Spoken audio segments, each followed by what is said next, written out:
So now we'll talk about the 1-2 punch. And to start, I'm going to say something very obvious.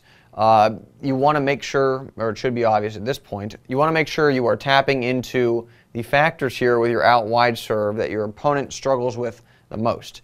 Now, very obvious, but worth repeating, because a lot of times when people get up to the line to serve, they hit their favorite serve.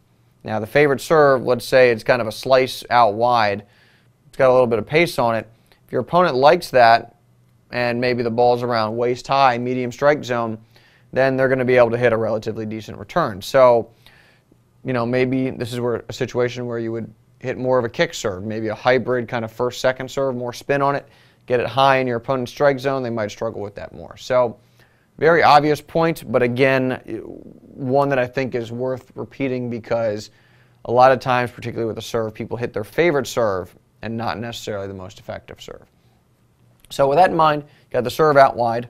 And let's talk about balls that come in the orange area here. These could be forehands, they could be backhands.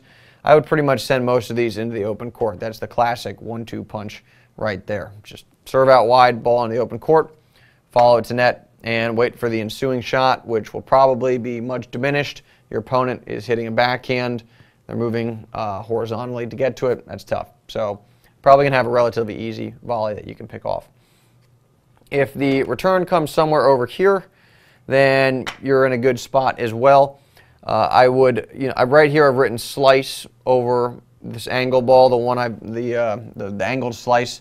I've talked about this a lot already, where moving forward like this is very, very difficult for your opponent. They're running and they're hitting a backhand. It's not going to be a good shot.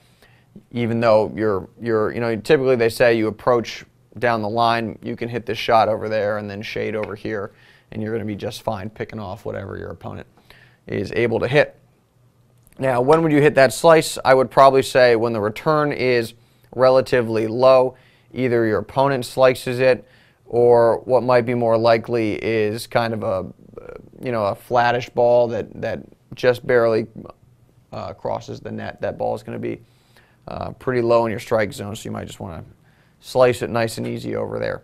If the ball sits up a little bit more and it's a little bit more loopy, that's a situation where you can rip it. It's going to be high in your strike zone. You can just drive it in the open court, and you'll be tapping into the moving while hitting variable as well. Maybe a little bit more cross court here, so you might be able to drive it a little bit more effectively than you would if the ball was over here.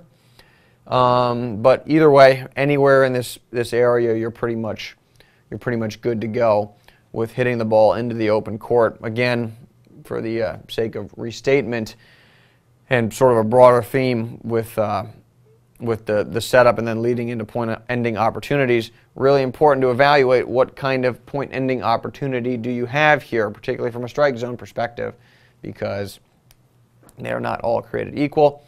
Now, you also have the option to drive the ball behind your opponent. If you're using this play over and over and over, they might just start taking off to cover the open court. So it could be good to wrong foot them, hit some balls into the open court, and mix it up a little bit.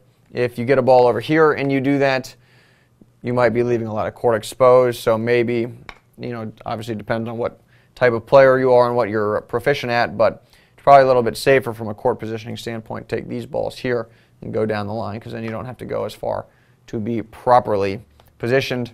And then, of course, if your opponent hits a very high-quality shot cross court, over here this would be a reset where you go cross court, although in this case, because it can't just stop the point and hit another serve, it would obviously be resetting, flowing into a different play that you might want to run. And the same thing would apply to something well hit over here, where that would be more of a reset situation as well. But this in particular is going to be tough for your opponent to pull off. It's low percentage. If they hit that, probably going to be a winner, but the chances of them being able to pull that off are quite low, particularly on a first serve.